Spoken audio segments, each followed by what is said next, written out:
নিয়ে আমার এবং আপনার জন্য প্রথম ইঙ্গিত। এই সম্পর্ক এমন কিছু নয় যা নিজে থেকেই টিকে থাকবে। আপনাকে সক্রিয়ভাবে সম্পর্কটি বজায় রাখতে হবে। স্বামী স্ত্রীর মধ্যে ভালোবাসা এমন কিছু নয় যা নিজে থেকেই চলতে থাকে। এটিকে পরিচর্যা, লালন এবং বিকশিত করতে হয়। এটি এমন কিছু যেখানে বারবার ফিরে আসতে হয়। আপনি ধরে নিতে পারবেন না যে এটি বিদ্যমান। এটি শুকিয়ে যেতে পারে এবং এটি ক্ষয়ে যেতে পারে। এই ধারণা যে মনের কষ্টগুলো ক্ষমা করে দেওয়া হয়েছে বা আঘাতের অনুভূতিগুলো মিলিয়ে গেছে, এই ধারণা করলে হবে না। আঘাত নিজে থেকে চলে যায় না। আপনাকে এটি দূর করার জন্য কাজ করতে হবে। আপনাকে এটা ঠিক করতে হবে। সুতরাং একটি সক্রিয় ভূমিকার প্রয়োজন। কখনো কখনো মানুষ একই ছাদের নিচে বাস করে, বছরের পর বছর তারা একে অপরের সাথে কথা বলে না, অথবা সত্যিকারের কোনো কথোপকথন হয় না। রাতের খাবারটা কেমন, অফিস কেমন কেটেছে, কিভাবে এসেছো, ওকে আমি এখন টিভি দেখবো। এভাবে বছর কেটে যায় আর পরস্পরের মাঝে সত্যিকারের কোনো কথোপকথনই হয় না। তারা কোনো সম্পর্কই গড়ে তোলেনি। তাদের মধ্যে একমাত্র মিল হলো উপরের একটি ছাদ। এটাই তাদের মিল। পুরুষদের এমনটা করা উচিত না। বিশেষত পুরুষদের জন্য একটি সম্পর্কের রক্ষণাবেক্ষণের ক্ষেত্রে সক্রিয় থাকাটা কঠিন, কারণ আমরা এমনিতেও খুব একটা কথা বলি না। আমরা কেবল নিষ্ক্রিয় থাকতে পছন্দ করি। আমরা সারাদিনের কাজের পর বাড়ি এসে সোফায় বসে টিভি চালু করে বা মোবাইলে মগ্ন হয়ে দীর্ঘশ্বাস ফেলে বলতে চাই, আমার কথা বলতে ইচ্ছা করছে না। আর স্ত্রী এসে বলে, এই তোমার দিনটি কেমন গেল, কেমন চলছে, তোমার কেমন লাগছে আমাকে বলো। আমরা কি এটা করতে পারি? আমার এখন এটা ভালো লাগছে না। আমরা কথা শুরু করতে চাই না। আমাদেরকেই বরং কথা শুরু করতে হবে। এটাই হলো প্রথম অন্তর্নিহিত অর্থ। القيام العزم। কিয়াম এর আরেকটি অর্থ হলো সংকল্প। আর এই কারণেই এমনকি কোরআনে ولما قام عبد الله يدعوه মাক্কি যুগে কাবা ঘরে এসে দাঁড়িয়ে নামাজ আদায় করাটা ভীষণ কঠিন একটা কাজ ছিল, কারণ আপনি প্রহারের শিকার হতে পারেন। আর তাই যখন কেউ সলাত আদায়ের সংকল্প গ্রহণ করত, তাদের সামনে থাকা সকল প্রতিকূলতা সত্ত্বেও এর জন্য কিয়াম শব্দটি ব্যবহার করা হয়েছে। একইভাবে গুহাবাসীরাও গোটা জনপদের সামনে সাক্ষ্য দিতে আতঙ্কিত ছিল, কারণ তাদেরকে হত্যা করা হবে যদি তারা সাক্ষ্য দেয় যে উপাস্য কেবল একজনই, যেহেতু বাকি সবাই বহু উপাস্যের উপাসনা করত। কিন্তু إذ قاموا فقالوا يعني إذ عزموا فقالوا যেমনটা তাফসীরকারগণ বলেছেন, সংকল্পবদ্ধ হওয়া, কোনো কিছুর জন্য সংকল্প গ্রহণ করা। পুরুষদের এই সম্পর্কের প্রতি সংকল্পবদ্ধ হতে হবে। আর এটাই আসল কারণ যে জন্য আমি এই বিষয়টি বাছাই করেছি। আমি এই অর্থগুলো দ্রুত বলে যাব এবং তারপর মূল কথায় আসব যা আমি বলতে চাই। কিয়াম এর আরেকটি অর্থ সাবাত, স্থিরতা। এটা থেকে মূলত কওয়াম শব্দটি এসেছে। আর কওয়াম হলো নিজামহু ও আইমাদুহু। একটি দালানের স্তম্ভ সেটির কওয়াম, যে জিনিসটি কোনো কিছুকে একসাথে ধরে রাখে, স্তম্ভগুলো ধরে রাখে, যার উপর আপনি সবসময় নির্ভর করতে পারেন। একটা বাড়ির ভেতরের আসবাবপত্র নড়তে পারে, দেয়ালও নড়তে পারে, স্তম্ভগুলো নড়তে পারে না। আমাদেরকে আমাদের পরিবারে, আমাদের নারীদের জন্য সেরকম অবিচল হতে হবে। আমরা দোদুল্যমান হতে পারি না। গতকাল আপনি এটা বলেছেন, আজ আপনি ওটা বলছেন। গতকাল বলেছিলেন এটা ঠিক আছে, আজ এটা ঠিক নেই। আপনি এমন দোদুল্যমান হতে পারেন না। আপনাকে অবশ্যই স্থির থাকতে হবে। এটাই কওয়াম শব্দটির আরেকটি অর্থ। এবং পরিশেষে আমার প্রিয় একটি অর্থ, মূলত এটা থেকে কিমাহ শব্দটি এসেছে। এটা খাবার কিমা না, বরং কিমা হচ্ছে আসলে মূল্য, সামানুশাই। একজন পুরুষের কওয়াম হওয়ার অর্থ হলো এটা তার দায়িত্ব, তার স্ত্রীকে জানানো যে সে কতটা মূল্যবান, সে কতটা মূল্য দেয়, সে তার প্রশংসা করে, সে তাকে স্বীকৃতি দেয়, সে তাকে জানায় যে সে কতটা সুন্দর। অনেক পুরুষ আসলে এর উল্টোটা করে। স্ত্রীকে জানায় যে কতটা মোটা, সে কতটা কুৎসিত, সে কতটা খাটো, সে কতটা কালো, সে কতটা তুচ্ছ, এবং এর দ্বারা সে ক্রমাগত তাকে ছোট করে, তার মূল্যকে খাটো করে, অথবা তার বুদ্ধিমত্তাকে অপমান করে। হায় আল্লাহ, তুমি কি জঘন্য গাড়ি চালাও, তুমি এত বিরক্তিকর, কেন অন্য সবার মতো সাধারণভাবে ডানে মোড়টা নিতে পারো না, তুমি এই লেনে কেন, তুমি ওই লেনে না কেন। ক্রমাগত তাকে কোনো না কোনো ভাবে ছোট করা। আর কওয়াম সেই যে মূল্য দেয়, মূল্য কেড়ে নেওয়ার বদলে। যখন একজন নারী তার স্বামীর আশেপাশে থাকলে নিজেকে নির্বোধ মনে করে, যখন সে তার স্বামীর আশেপাশে থাকলে নিজেকে কুৎসিত মনে করে, যখন সে তার স্বামীর আশেপাশে থাকলে নিজেকে মূল্যহীন মনে করে, তাহলে সে তার জন্য আর কওয়াম হবে না। আমাদের সকলকে হতে হবে কওয়াম। এখন আমি এই সব কিছুকে একটি নির্দিষ্ট প্রেক্ষাপটে তুলে ধরতে চেয়েছিলাম, আর তা হলো আমরা ভালো স্বামী হওয়ার আগে। আর প্রসঙ্গত আয়াতটি শুধুমাত্র স্বামীদের নিয়ে নয়, এটা আলা নিসা। এটা আসলে এই ধরনের আচরণ আমাদের করা উচিত আমাদের মা, আমাদের বোন, আমাদের কন্যাদের প্রতিও। বিষয়টি আসলে ব্যাপক। আর তারপর দাম্পত্য সম্পর্কের ক্ষেত্রে এটিকে আরো নির্দিষ্টভাবে বলা হয়েছে। কিন্তু যে কারণে আমি এই বিষয়টি একটি খুতবা হিসেবে উত্থাপন করতে উৎসাহিত হয়েছি তা হলো, সম্প্রতি আমি বেশ কয়েকটি দেশ ভ্রমণ করেছি। যখন আমি ভ্রমণ করি, বিভিন্ন সম্প্রদায়ের সাথে কথা বলি। অতি সাম্প্রতিক ভ্রমণটি ছিল মার্কিন যুক্তরাষ্ট্র জুড়ে এবং ইউরোপের কিছু অংশে। একটি প্রোগ্রাম শেষ হওয়ার পরে আমি কয়েক ঘন্টা শুধু মানুষের সাথে কথা বলি। মানুষ আমার কাছে এসে বিভিন্ন ধরনের প্রশ্ন করে, বা উদ্বেগের কথা জানায় বিপুলভাবে। বিপুলভাবে যে মহিলারা আমার সাথে কথা বলতে এসেছিলেন তারা আমাকে বলেছিলেন যে কিভাবে তাদের স্বামীরা, তারা ভালো স্বামী, কিন্তু তারা তার শ্বশুরবাড়ির লোকদেরকে তার প্রতি অন্যায় করার সুযোগ দেয়। অন্য কথায়, তারা যৌথ পরিবারে বাস করে বা এ ধরনের কিছু, যেখানে স্ত্রী স্বামীর কাছে আছে কিন্তু তার বাবা মা ওর সাথে আছেন, আর বাবা মা স্ত্রীর প্রতি অত্যাচারী এবং তাকে এটা সহ্য করতে হয়। আর স্বামীটি বলে, আমি কিছুই করতে পারবো না, তারা আমার বাবা মা, তুমি আমাকে কি করতে বলো? তারা তোমাকে আজে বাজে কথা বলবে, কিন্তু তোমাকে ধৈর্য ধরতে হবে, কারণ আমি সব সময় আমার মায়ের পক্ষ নেব, আমি সব সময় আমার বাবার পক্ষ নেব। এখানে যা ঘটেছে, এখানে দুটি সীমারেখা অতিক্রম করা হয়েছে। একদিকে একজন স্বামী হিসেবে আপনার স্ত্রীর প্রতি আপনার দায়িত্ব রয়েছে। আপনি তাকে তার পরিবার থেকে নিয়ে এসেছেন, আপনি তাকে তার বাবা মায়ের সুরক্ষা থেকে নিয়ে এসেছেন। তার একজন ওয়ালি ছিল, তার একজন বাবা ছিল, আর তার দায়িত্ব ছিল এটা নিশ্চিত করা যে সে যেন সুখী, নিরাপদ থাকে, তাকে যেন অপমানিত বা লাঞ্ছিত করা না হয়, তাকে সব ধরনের নির্যাতন, শারীরিক, মানসিক, আধ্যাত্মিক সব ধরনের নির্যাতন থেকে রক্ষা করা, সেটা ছিল তার বাবার ভূমিকা। আর যখন আপনি সেই নিকাহনামায় স্বাক্ষর করলেন এবং যখন আপনি কবুল বলেছিলেন, তখন সেই সমস্ত দায়িত্ব আপনার কাছে স্থানান্তরিত হয়েছিল। আপনারও তাকে ততটাই সুরক্ষা দেওয়া উচিত, বরং তার বাবার চেয়েও বেশি, কারণ তার সাথে আপনার সম্পর্ক আসলে আরো গভীর। সে এমনকি আপনার সন্তানদের মা। এখানে দায়িত্ব আরো বেশি। তাই আপনার উচিত ছিল তার চারপাশে একটি ঢালে পরিণত হওয়া। একই সময়ে আপনি একজন সন্তানও বটে। আপনার মায়ের কাছে একজন সন্তান, আপনার বাবার কাছে একজন সন্তান। আর এই ধর্ম আমাদের শেখায় যে আমরা আমাদের পিতামাতাকে উফ পর্যন্ত বলতে পারবো না। আপনি পিতামাতার সামনে মোটেও আপনার কণ্ঠস্বর উঁচু করতে পারবেন না।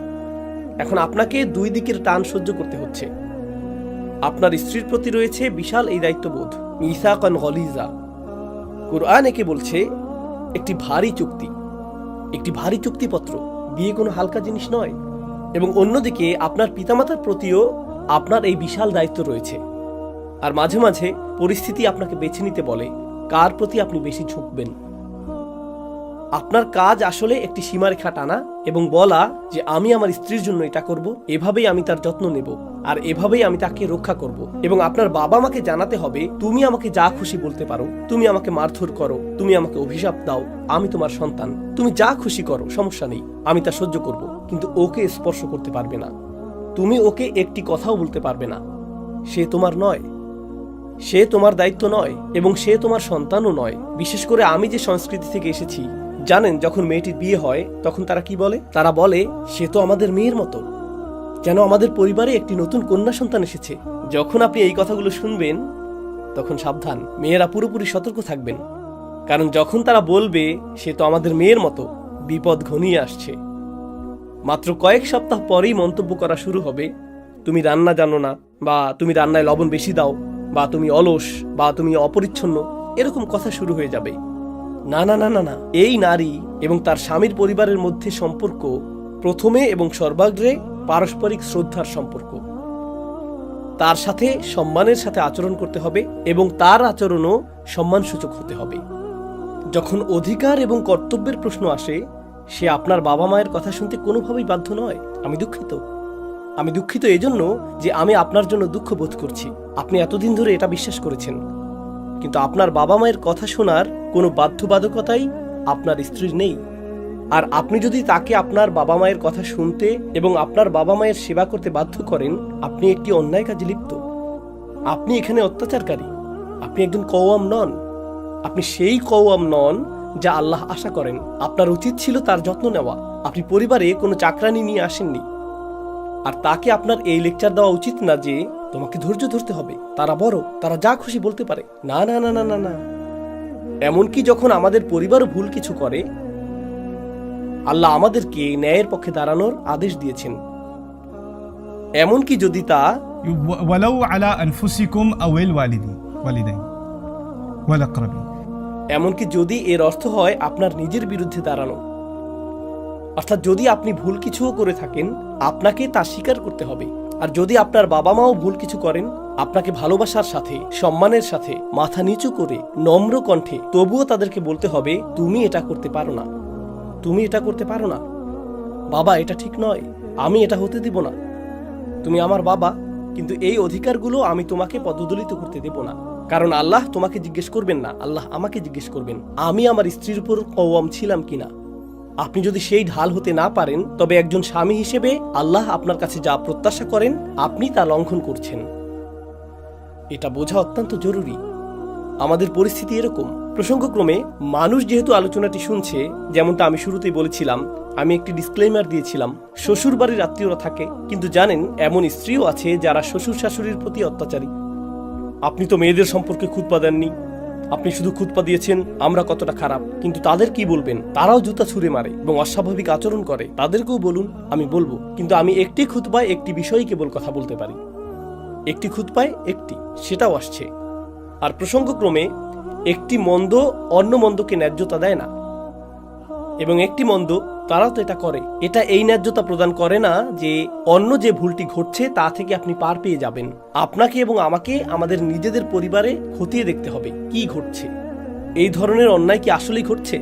কারণ যদি তা ঘটে তাহলে আল্লাহ জবাবদিহি চাইবেন। রাসূল সাল্লাল্লাহু আলাইহি সাল্লাম বলেছেন, খয়রুকুম লিআহলিহি, তোমাদের মধ্যে সর্বোত্তম তারাই যারা তাদের পরিবারের কাছে সর্বোত্তম।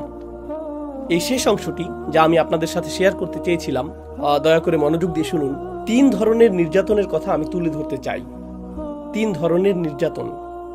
এর মধ্যে প্রথমটি হলো সবচেয়ে খারাপ, আর তা হলো শারীরিক নির্যাতন। সেটা আসলেই প্রশ্নের ঊর্ধ্বে।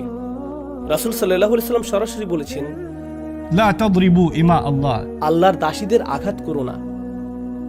সরাসরি বলেছেন আল্লাহর দাসীদের আঘাত করো না। আল্লাহ রাসূল বলতে পারতেন লা তাদরিবুন নিসা, নারীদের আঘাত করো না, তাই না?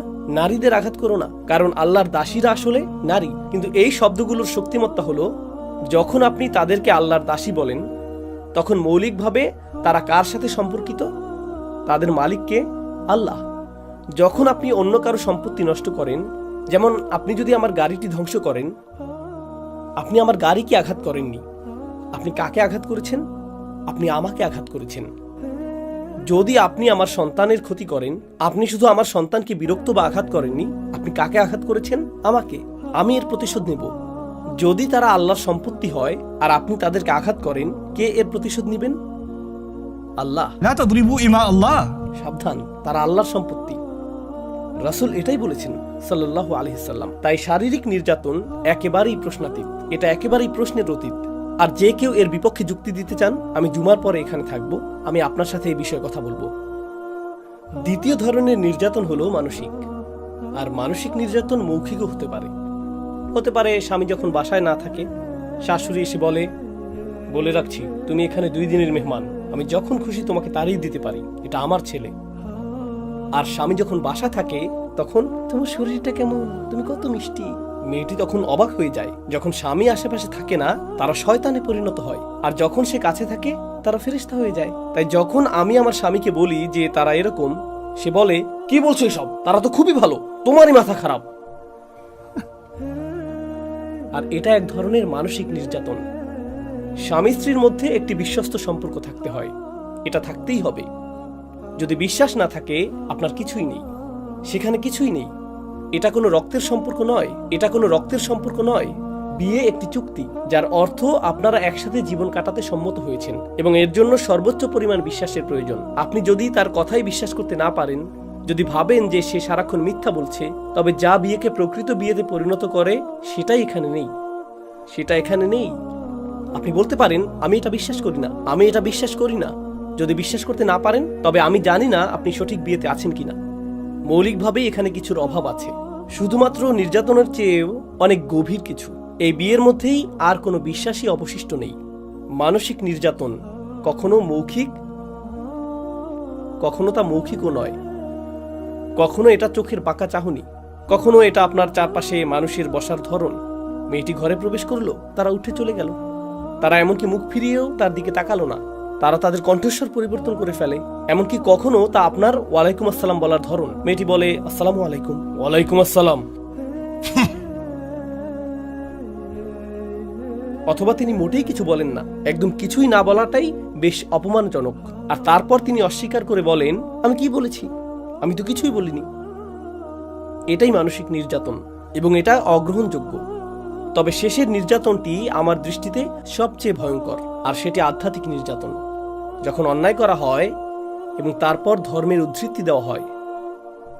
আল্লাহ পিতামাতার প্রতি ভালো হতে বলেছেন। ইসলাম আপনাকে এটাই শিক্ষা দেয়। তারা কোনো অন্যায় করবে আর তারপর আল্লাহ, তার কিতাব এবং তার রসুল সাল্লাল্লাহু আলাইহি সাল্লামের দোহাই দিবে, যাদের সাথে এই অপরাধের বিন্দুমাত্র সম্পর্ক নেই।